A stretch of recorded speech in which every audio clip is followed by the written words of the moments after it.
Gabriela smirked and flashed her knife. Well, a killer wouldn't have been far off the mark. She laughed upon seeing Elena's wide eyes. Calm down. I wasn't going to murder anyone. I had to let Elena know about something. What for? Sorry, Elena. Needs to know basis. HMM. Gabriela sighed.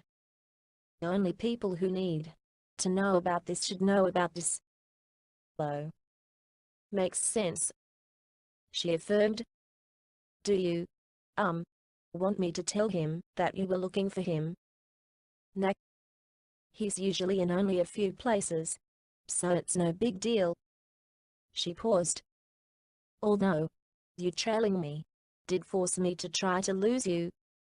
Sorry, Elena apologized once more, hand rubbing her arm shamefully. Tell you what. Gabriela started, staring at Elena's rucksack. How about you give me those cute sandals and we'll call it even? Sandals? Yeah. She pointed at the girl's rucksack. I've been meaning to get a new pair of shoes for a while, and those look really cute. Elena bit her lip. What? Do you want to keep them? No. It's not that. It's just. Elena glanced at the expectant Demonis, partly wishing that she had been seeing Cure instead. At least she knew that Cure wasn't as murderous. They are kind of a gift from Lady Cure.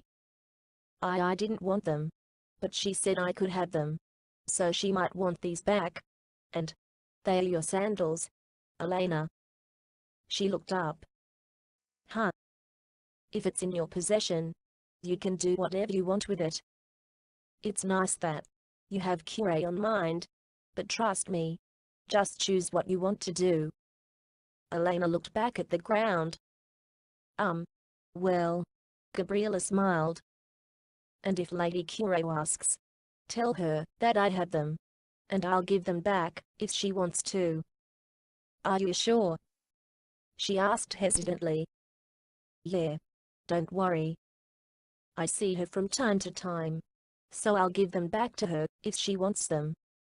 Elena felt the sandals in her rucksack and stared at the Demonis before her. After a few seconds, she finally sighed. Okay. Thanks, Elena. Elena pulled out the sandals and handed them to the Demonis, making sure to get one last look before finally passing them off. They really were cute sandals, and she was a little upset that she had to give them up. But at the same time, it didn't quite feel right of how she just got them. Something told her that simply giving them to another person wouldn't help, but she shook the thought away. As she watched Gabriela try on the sandals, she suddenly realized the change in scenery. All the rooftops were different from what she usually saw, and there was much more commotion coming from the streets. A cold swelling was building in her stomach, and she hoped that that one building in the distance was not what she thought it was. Miss Gabriela? Yeah? She asked, eyes focused on her new shoes. Is this the Western District? Gabriela nodded. Yeah. The Devil's Brim is right over there. To her dismay, the Demonis pointed to the same building. Oh no. Elena stared over the streets, seeing many of the shops and stands strewn about the streets. Her hands trembled, and her first thought was to run back past the gate. Kinda far from home, right? Gabriela joked. I didn't think I was this far out. Now that she thought about it, oh no. How long have I been out here? Hey. Calm down now. I gotta get home. Elena turned and prepared to jump off the roof, but a hand quickly stopped her. Hey. Slow down, Elena. Let me go. Hold on.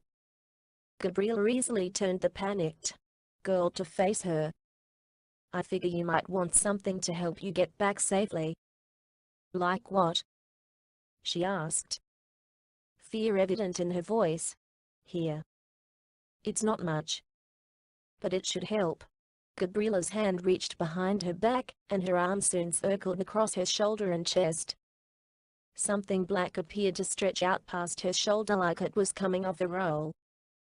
And in seconds, the teenage-looking demoness held what appeared to be a tattered black cloak. "I picked this off of a target a while ago. I don't really need it, so you can have it for the time being." Elena stared at the cloth. "What is it?" "Here. Try it on." Before she could protest, Gabriella threw the cloak over Elena's body and pulled the hood over her head. The cloak was surprisingly light, more like a t-shirt rather than a coat, and in seconds, it faded away. Elena clearly saw her costume and her bare arms, but everything felt off, as if everything was a little clouded. "Miss Gabriella, I don't know what." Her eyes widened when the knife came straight for her chest. She screamed and tensed her body, prepared to feel excruciating pain, but all she felt was a tightening of her stomach.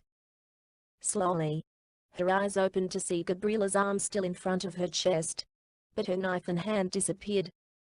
"Didn't feel that, did you?"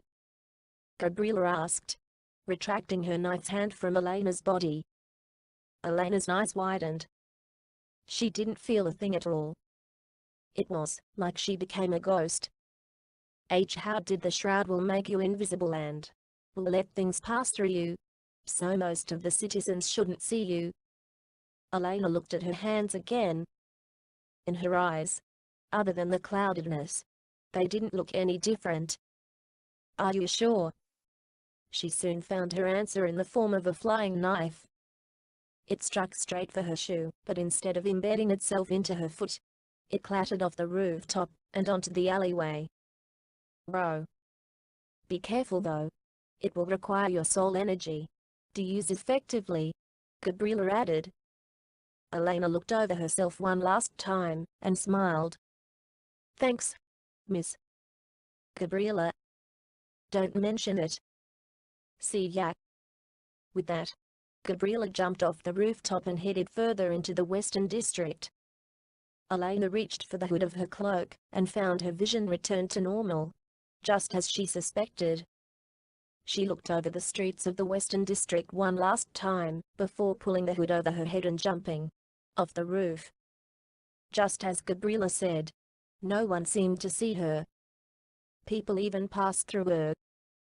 With a sigh of relief, Elena hurried her way back through the gate out of the Western District. She thought she could just dash all the way back to the estate, but she quickly found herself exhausted. With each step she had taken, the equipment had become more and more of a burden, tiring her shoulders and forcing her to slow to a determined walk. The longer she had worn the cloak, the blurrier her vision became, finally forcing her to pull off the hood once she couldn't stand the dizziness. But she was home. An all-too-familiar silence greeted Elena once she stumbled up the secret passage and back into her master's study. After a sigh of relief, she mustered the same energy as before and placed her palm on the panel, causing the desk to slide back in place. Her body ached, and she felt as if she was about to collapse, sweat dripping down her face and hair as her belongings continued to weigh down her body. She dragged her feet out of the study and up to the stairs to her room, and once she locked the door, she gingerly set the sword and shield to the side and hid the cloak deep in her closet. The rucksack was left by the foot of her bed, and she set the spectacles in a drawer on desk. And after slipping out of her shoes, Elena simply fell back onto her soft sheets. "I'm not cut out for this," she sighed to herself.